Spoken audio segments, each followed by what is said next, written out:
Alex, we're trying to follow up and put in perspective this tragedy in Texas. The loss of life is staggering. It is.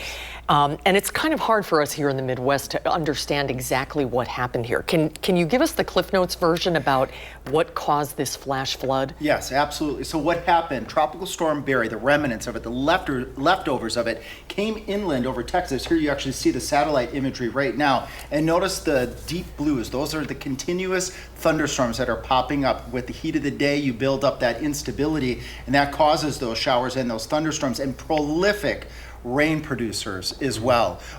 These storms can produce inches and inches of rain per hour, and that's what occurred in the Guadalupe area of Texas. Some places approaching 20 to 25 inches of rain over the course of the past couple of days.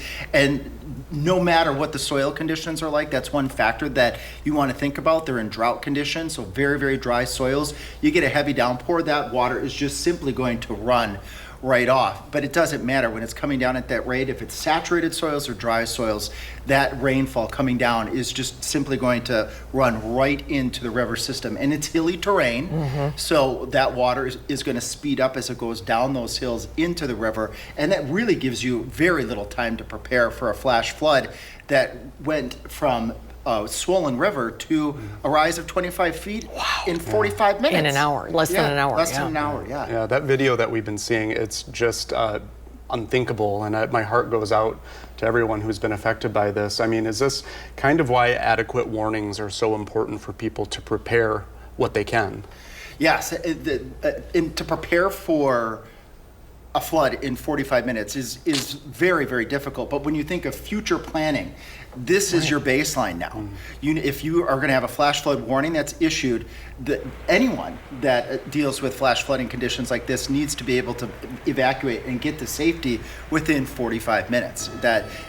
And also we were just learning earlier that this occurred at nighttime. A lot of folks are sleeping. They probably didn't have a phone or a weather radio to get the flash flood warnings, which did come out by the National Weather Service. They were forecasting heavy rain, there were flood watches, there were flash flood warnings. And then again, it comes down to the preparedness, and it's just very difficult to prepare for such a calamity and a rise of water in such a short period of time. We've had nothing compared to this, but you may recall in 2018, remember the floods we had here that wiped out Gaze Mills and caused a lot of damage in Middleton. That was how much rain? 12 inches? Yes. So how much water is in an inch of rain? That's a great question. So when you think of an acre, so think of a football field.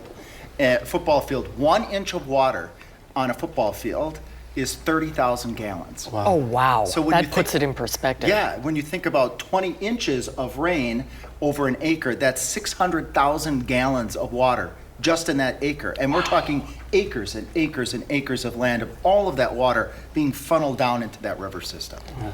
Thank you for chatting with us about this so we can kind of better understand what's going on down there. And one last thing to add, this isn't the first time that this has happened on the Guadalupe River. In 1987, very similar situation, heavy flooding rains, flood warnings went out. There was a Bible camp that were seeking a higher ground. They were trying to evacuate. They went over water that was covering the roadway, and you never want to do that because we say turn around, don't drown, because you don't know what that water is going to do. And unfortunately tipped the buses over, and then the kids went out into the river. A very similar tragic situation. Hopefully we can all learn from this tragedy. Thank you. Alex, thank you. Of course.